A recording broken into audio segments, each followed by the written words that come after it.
All right, so it is the last day of the month. I am Dr. Pakoya McCall Robinson, bringing you our daily Stoic. We got our 366 meditations on wisdom, perseverance, and the art of living.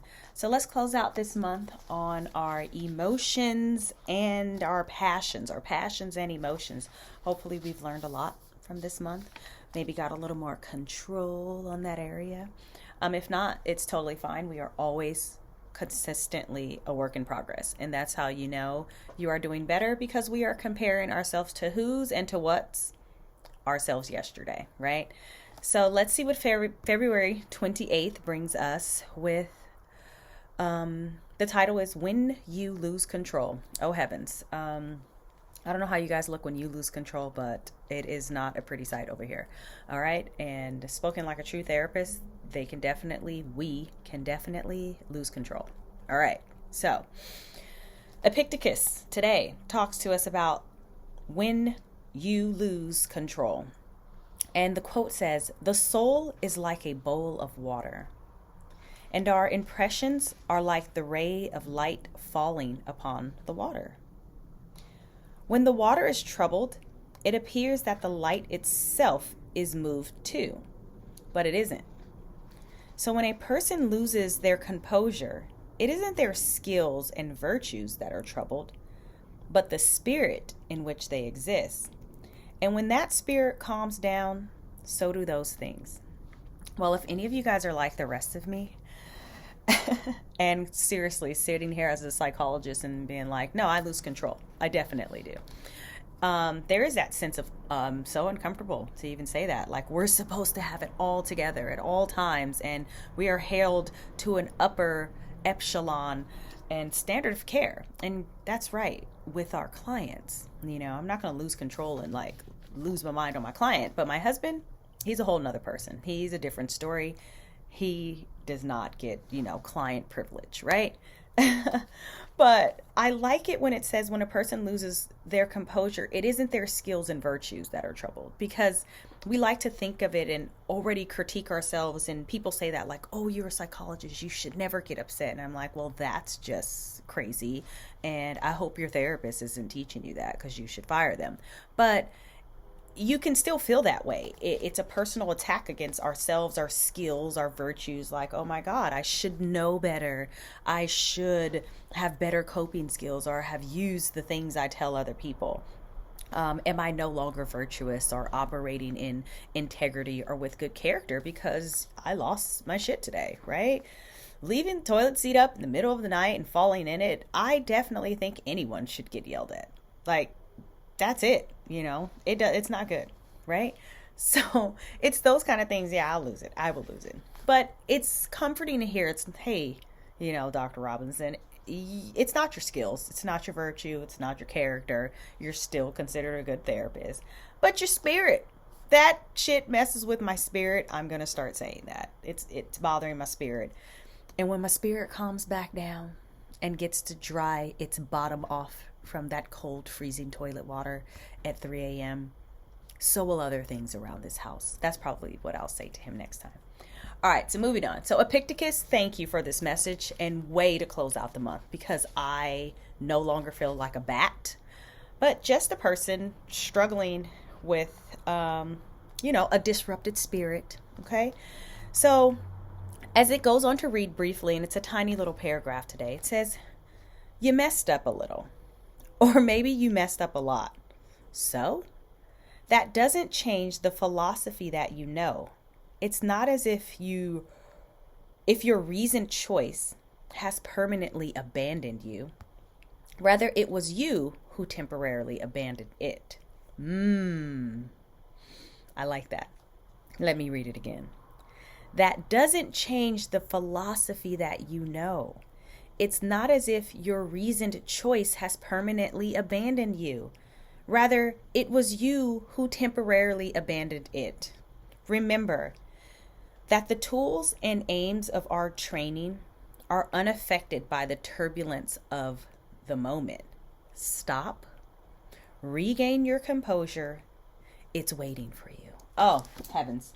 Well, If that wasn't well put by the Stoics, I don't know, what is. And I don't even know. Let's see. This book is probably, I don't know, 18.99. Usually it says it on the thing somewhere. However, a therapy session can run you anywhere between, $80 to $185. And this is what we're all trying to figure out, right? Somebody has to tell us, listen, losing your shit, it happens. And, doesn't mean all your reasonability and senses just went out of the window. You abandoned your sensibilities. Go back and get it. It's over there waiting for you. So, of course, this does not by any means say it's okay to become violent and hurt and harm someone. Okay, because there's always the ones out there that'll say, hey, my doctor said I just temporarily abandoned my shit for a second and it's okay. I can go back and get it. It's never okay to put your hands on anyone. Okay, let's just not abandon ourselves and our virtues and our character to that point ever of inflicting harm upon another person. Self-defense, again, is a whole nother thing, but I'm going to let your court system in whatever state you're in decide if that's appropriate. I'm going to stay in my lane and talk about what the Stoics are talking about. In the essence of what it means is when we lose it, when we go off a little bit or a lot, it's not this jab and this stab in the heart of our character in the way we can take that sometimes. It is a momentary loss of our cool. Our spirit is disrupted. And we can just go back and pick that up. Just say, you know what, let me go reread February 28th. Or, January 2nd or, the 15th or whatever month we were in when we lost control. And therefore it disrupted our whole entire flow. We are a little bit off or a lot. And there is a way to get back on track. I love the month of February. Okay, apparently because it's the month of love. And this was a great closeout. With when you lose control. It just gently reminds us we're not perfect and it is okay, and how to get back on track when we do fall off. And it definitely is helpful for me today. Again, as sitting here with, all the tools, tips, and the skills, I can tell you, from 6 ways to Sundays, how to, hold your cool, and all the box breathing and finger counting for all of your clients or whatever it is, your kids.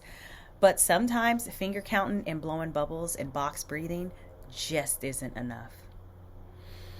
And when it isn't, if we are beyond breathing and walking away for a hot second, you can definitely come back to your collective and pick up your skills and start again on another day. Dr. Pacoya McCall Robinson signing off. Thank you again, as always, for all your beautiful comments, support, and just listening in, sharing with a friend. I will be back with March 1st and a whole new topic, a whole new category, a whole new something that we're working on. Okay, so you want a sneak peek, because if you're anything like this Scorpio, I don't like surprises. I need to know right now. Ooh, March is all about awareness.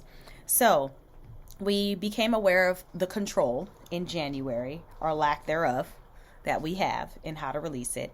In February, we got into alignment with our passions and our emotions. And if we don't have those things under control, whoa, buddy, where does that take us? To Funky Town.